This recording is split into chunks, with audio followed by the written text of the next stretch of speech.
एक लड़का अपने जीवन को बेहतर बनाने के लिए बिजनेस की शुरुआत करता है और अपने बिजनेस को आगे बढ़ाने के लिए पूरी ताकत भी झोंक देता है, पर बावजूद इसके अपने बिजनेस में फेल हो जाता है, जिसकी वजह से काफ़ी परेशान रहने लगता है। हालांकि उसकी परेशानी की वजह उसके घर वालों को भी मालूम चलता है, पर एक दिन जब वो घर से बाहर निकलता है, दोबारा कभी घर ही वापस नहीं आता है। इसलिए उसके घर वाले पुलिस के पास जाते हैं, लेकिन पुलिस भी इस केस को काफ़ी हल्के में लेती है, जिसकी वजह से इस केस को सॉल्व करने में लगभग 8 महीने का समय लग जाता है। लेकिन पुलिस जब 8 महीने बाद इस केस की खुलासा करती है तो मालूम चलता है कि उस लड़के की मौत हो चुकी है। इस मौत की जानकारी जब लड़के के घर वालों को मालूम चलता है तो सब के सब रोते बिलखते एक ही बात कहते हैं कि इसकी वजह सिर्फ और सिर्फ पुलिस है, क्योंकि पुलिस अगर वक्त रहते सही कदम उठा ली होती तो शायद मेरा बेटा आज इस दुनिया में जिंदा होता। वाकई में दोस्तों, आज की जो कहानी है यह आपको भी हैरान व परेशान कर देने वाली है। नमस्कार, आदाब, मैं हसमुद्दी और आप देख रहे हैं सफ़र क्राइम तक। आज की जो सच्ची घटना मैं आपको सुनाने वाला हूं, दरअसल ये घटना है उत्तर प्रदेश की। उत्तर प्रदेश का एक ज़िला पड़ता है गाज़ियाबाद और इसी गाज़ियाबाद का एक थाना पड़ता है मुरादनगर। मुरादनगर थाने के अंतर्गत एक इलाका आता है कृष्णा कॉलोनी और इसी कृष्णा कॉलोनी का रहने वाला जसवंत अग्रवाल, पत्नी का नाम राजबाला। जसवंत के टोटल 4 बच्चे हैं, जिसमें 2 बेटियां और 2 बेटा। जसवंत अपनी दोनों बेटियों की शादी कर चुका है, तीसरा बेटा नितिन और चौथा बेटा दीपक। दीपक जिसकी उम्र है लगभग 25 साल के आसपास। नितिन जो कि फरीदाबाद के एक प्राइवेट कंपनी में नौकरी करता है, तो दीपक अपनी जीवन की शुरुआत एक बिजनेस से करता है। दीपक फरीदाबाद में ही जूते चप्पल की दुकान करता है। अपनी बिजनेस को आगे बढ़ाने के लिए पूरी कोशिश भी कर लेता है, लेकिन दुकान नहीं चल पाता है। आखिरकार दीपक हार थक कर अपनी दुकान बंद कर देता है। उसके बाद से काफ़ी परेशान रहने लगता है। बात कर रहा हूँ मैं 11 फरवरी 2022 की दोपहर के वक्त। दीपक अपने घर में बैठ कर के खाना खा रहा था। उसी वक्त ही उसके नंबर पे एक फ़ोन आता है। दीपक जब फ़ोन पे बात करता है, अपना खाना छोड़ करके तुरंत ही घर से बाहर निकल जाता है। लेकिन दीपक जैसे ही घर से बाहर निकलता है, उसकी माँ दीपक से कहती है कि मैंने तुझसे एक मोबाइल मांगा था, तूने मोबाइल लाया ही नहीं।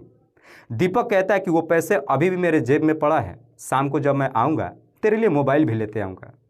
लेकिन दीपक जब दोपहर के बाद अपने घर से बाहर निकलता है, देर शाम तक घर वापस नहीं आता है। इसलिए उसकी माँ राजबाला दीपक के नंबर पर फ़ोन करती है। लेकिन राजबाला जब अपने बेटे के नंबर पर फ़ोन करती है तो दीपक का नंबर स्विच ऑफ बताने लगता है, जिसकी वजह से राजबाला काफ़ी परेशान हो उठती है और अपने बेटे नितिन के नंबर पर फ़ोन करती है और सारी बात दीपक के बारे में बताती है। नितिन को जैसे ही मालूम चलता है, तुरंत ही शाम के वक्त अपने घर पे आता है और अपने पिता के साथ मिलकर दीपक की हर जगहों पर तलाश करता है। लेकिन इसके बावजूद भी दीपक का कहीं कुछ पता नहीं चलता है और देखते ही देखते रात्रि का 8 बज जाता है। इसलिए नितिन अपने पिता को लेकर नज़दीकी थाने में जाता है और दीपक का गुमशुदगी का रिपोर्ट दर्ज करा देता है। पुलिस गुमशुदगी का रिपोर्ट तो दर्ज कर लेती है, लेकिन पुलिस भी इस केस को काफ़ी हल्के में लेती है। दरअसल पुलिस को लगता है कि दीपक एक जवान लड़का है, अपने दोस्तों के साथ कहीं घूमने फिरने गया होगा, 2-4 दिन में वापस आ जाएगा। इसलिए पुलिस भी दीपक की तलाश नहीं करती है।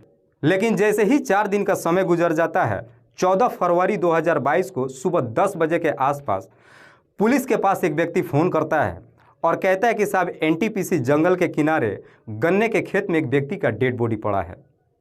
पुलिस को जैसे ही सूचना मिलता है, पुलिस अपने टीम के साथ घटनास्थल पर पहुंचती है तो देखती है कि वहां पे एक व्यक्ति का डेड बॉडी पड़ा है, जिसकी उम्र लगभग 25 से 30 साल के आसपास थी।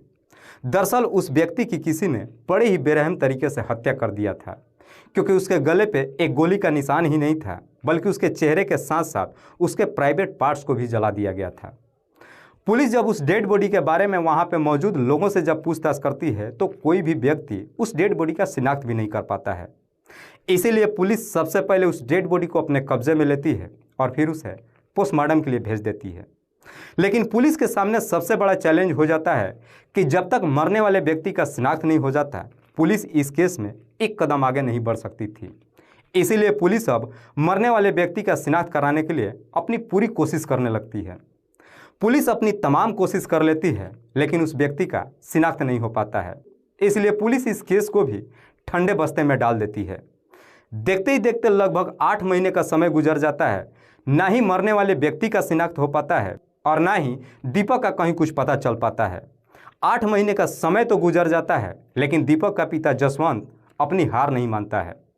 जसवंत पुलिस के उच्च अधिकारियों से मुलाकात करता है और उनसे पुलिस की शिकायत करता है।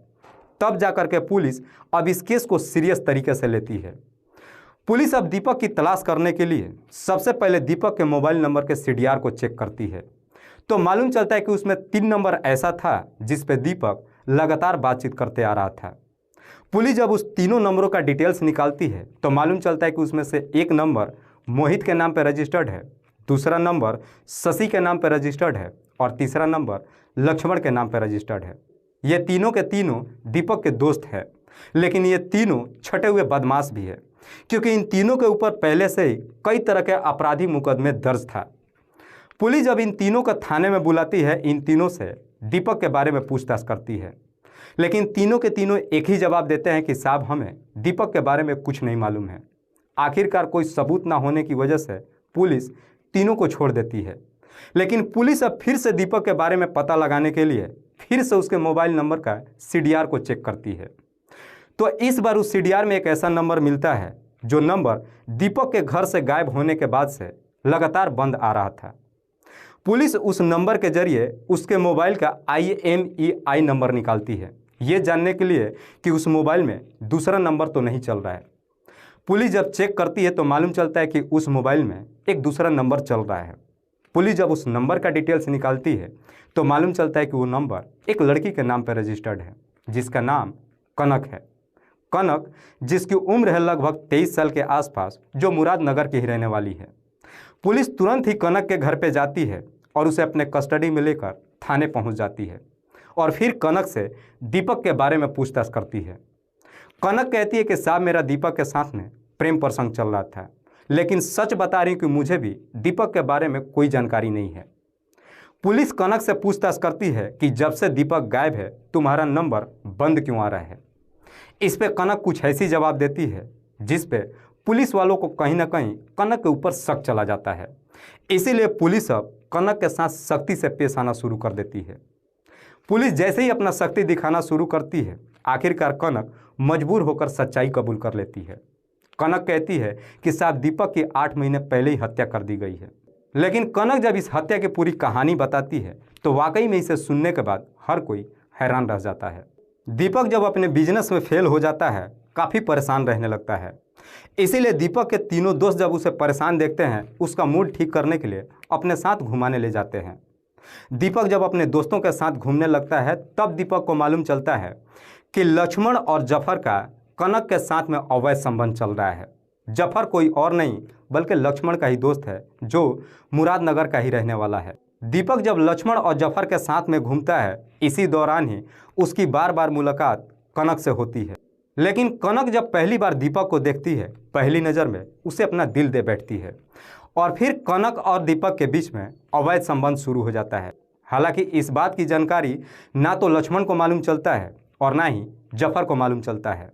लेकिन इस बार जब कनक का दीपक के साथ में अवैध संबंध शुरू होता है, उसके बाद से कनक दीपक की इस कदर से दीवानी हो जाती है कि फिर वो लक्ष्मण और जफर को छोड़ देती है। लक्ष्मण और जफर जब कनक को मिलने के लिए बुलाते हैं तो कनक उन्हें इग्नोर करने लगती है। इस पर लक्ष्मण और जफर को भी समझ में नहीं आता है कि आखिरकार कनक उनसे मिलना क्यों नहीं चाहती है। सच्चाई जानने के लिए फिराक में लग जाते हैं और आखिरकार लक्ष्मण और जफर को यह मालूम चल जाता है कि दीपक का कनक के साथ में अवैध संबंध शुरू हो चुका है। जैसे ही दोनों को सच्चाई मालूम चलता है, लक्ष्मण और जफर को लगता है कि दीपक ने दोस्ती में गद्दारी किया है। दोनों काफ़ी गुस्से में आ जाते हैं और उसी दिन ही इस गद्दारी का बदला लेने के लिए दीपक को हमेशा के लिए इस दुनिया से हटाने का तय कर देते हैं। इसीलिए दीपक को इस दुनिया से हटाने के लिए एक षड्यंत्र बनाते हैं और इस षड्यंत्र में मोहित और शशि दोनों को शामिल कर लेते हैं, क्योंकि लक्ष्मण और जफर को मालूम था कि अगर वो दीपक को अपने पास बुलाते हैं तो उनके कहने पे दीपक उनके पास नहीं जाएगा।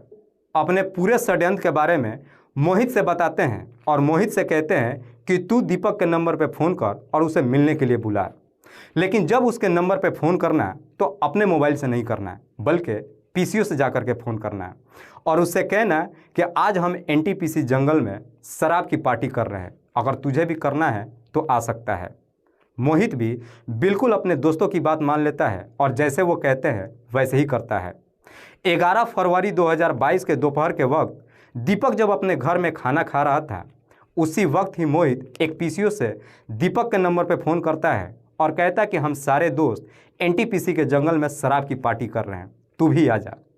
जैसे ही शराब की पार्टी दीपक सुनता है, खाना छोड़ देता है और अपने घर से बाहर निकल जाता है और सीधे जा कर के मोहित से मुलाकात करता है।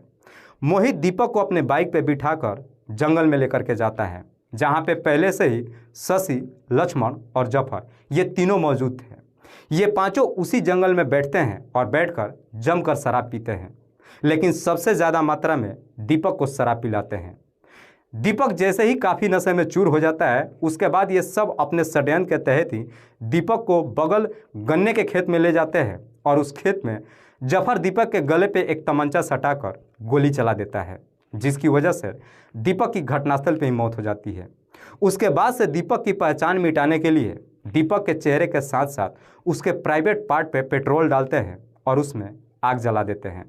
उसके बाद से दीपक के जेब में जो 10,000 रुपया था वो भी निकाल लेते हैं, साथ ही साथ उसका मोबाइल भी ले लेते हैं और वहाँ से सब के सब वापस अपने घर चले आते हैं। लेकिन जैसे ही कुछ दिन का वक्त गुजरता है, दीपक जब कनक से नहीं मुलाकात करती है तो कनक को भी मालूम चल जाता है कि दरअसल दीपक की हत्या कर दी गई है। लेकिन कनक को जब सच्चाई मालूम चलता है, कनक भी यहाँ पे गलती कर देती है। कनक थाने में नहीं जाती है और ना ही पुलिस वालों को कुछ बताती है। वाकई में कनक जब यह पूरी कहानी पुलिस वालों को बताती है तो पुलिस कनक के ही तहरीर पे दीपक के तमाम दोस्तों को भी अपने कस्टडी में लेकर आती है और उस दिन पुलिस को मालूम चलता है कि 8 महीने पहले जो डेड बॉडी उन्हें मिला था, दरअसल वो कोई और नहीं बल्कि दीपक ही था। दरअसल 8 महीने के बाद दीपक का शिनाख्त होता है। लेकिन पुलिस जब इस केस की खुलासा करती है, खास करके इसका असलियत दीपक के घर वालों को जब मालूम चलता है, तो दीपक के घर वाले सिर्फ एक ही बात कहते हैं कि इसमें सारी की सारी गलती पुलिस वालों की है। अगर पुलिस ने उसी वक्त ही सही कदम उठा ली होती तो शायद मेरा बेटा आज इस दुनिया में जिंदा होता। दोस्तों, इस पूरी घटना के बारे में आप क्या सोचते हैं? आप अपनी राय हमें कमेंट बॉक्स में ज़रूर दीजिएगा। तब तक के लिए जय हिंद, जय भारत।